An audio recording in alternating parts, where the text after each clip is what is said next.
If you're a parent, you probably spend a disproportionate amount of time trying to convince your kids to put a jacket on or to cover up, and every one of us probably remembers our parents telling us the same. We think that cold or wet weather makes us ill, but is it true? Well, yes and no. Yes, because cold weather makes us more susceptible to being ill, and no, because it doesn't directly cause us to be ill. Let me explain. The only cause of a common cold is an infection, viruses specifically, and there are over 200 of them that cause the common cold. And when we say the common cold, we're not really talking about one virus that causes one type of infection. We're really talking about many different common viruses that cause a similar collection of symptoms, like a runny nose or cough or mild fever or sore throat or just feeling a bit run down. That's one of the reasons we keep getting the common cold and we don't develop resistance to it like we do with loads of other types of infections. So for example, when we get chickenpox, we develop immunity. Our body remembers what it was like to have it, we develop antibodies, and next time we get infected, we can fight it really quickly and we don't register it.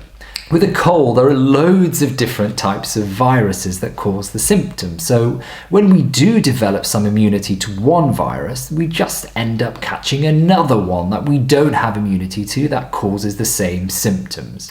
And catching one of these types of viruses is the issue here. These viruses spread in different ways, either directly from person-to-person contact, such as touching contaminated skin, touching someone else, or touching contaminated surfaces, or through the air as small droplets which people often inhale. Cold weather weakens our immune system and our ability to fight illness by a few different mechanisms. The first is by narrowing blood vessels. A cold environment causes us to conserve heat by narrowing our blood vessels. You must have noticed this when it's cold and your hands goes pale and sometimes numb. This restriction of blood flow prevents white blood cells. These are part of our body's defense system from reaching those parts of the body that helps to fight infections. The inside of our noses are also an important part of our immune system. With colder weather, it gets drier up there and it doesn't work as well, meaning that we're much more likely to get infected. When it's cold and wet, we get less exposure to sun, which means we produce less vitamin D. Vitamin D is a critical part of the immune system, and when we have less of it, which is usually in winter, we're a little more susceptible to infection.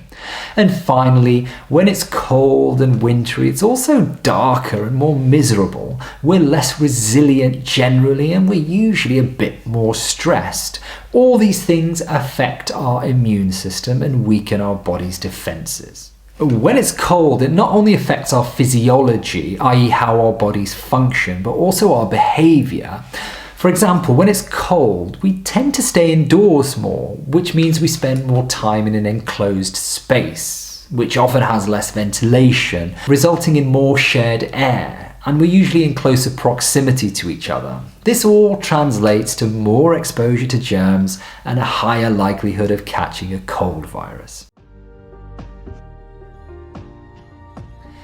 Colds account for billions of sick days all over the world and untold annoyance. They always seem to occur when you've got something important to do. Shortly after the Second World War, the UK opened a rural research facility called the Common Cold Unit to find a cure.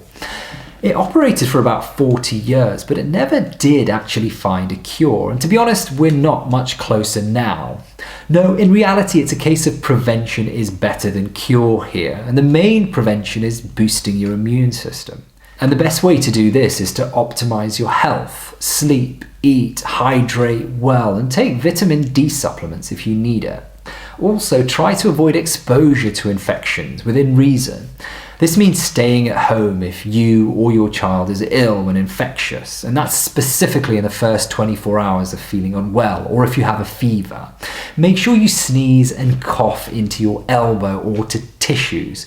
Wear a mask and avoid sharing food or items with people that are infectious. And the main one is washing our hands with warm water and soap. This is probably one of the most effective methods. Check out the link below on how to do this properly. From a Western medicine perspective, there isn't a huge amount else that helps to treat a cold once you have it. The best things to do are rest, stay warm, drink clear fluid, and stay hydrated. If your throat is sore, try a saltwater gargle. If your nose is blocked, try some decongestants. Maybe ramp up the humidity with a humidifier or a hot bath or shower. If you need it, take some paracetamol or ibuprofen for pain or discomfort too. Some people swear by things like zinc or echinacea or vitamin C. All of these have shown some benefits in some studies for reducing the length of a cold, but to be honest, not enough to be convincing, which is probably why your doctor doesn't recommend these, because there isn't enough evidence to say with categoric faith that they definitely do work. And that's it. Why being cold gives you a cold. And in case you're wondering, this is not to be confused with controlled cold exposure. This is when you take a quick cold shower or a quick dip in a cold lake. This can actually be quite invigorating and health promoting, with positive effects on mood, things like body inflammation. It even improves our response to stress. See the link below for a little more information if you're interested. Thanks so much for watching. Till next time, stay healthy.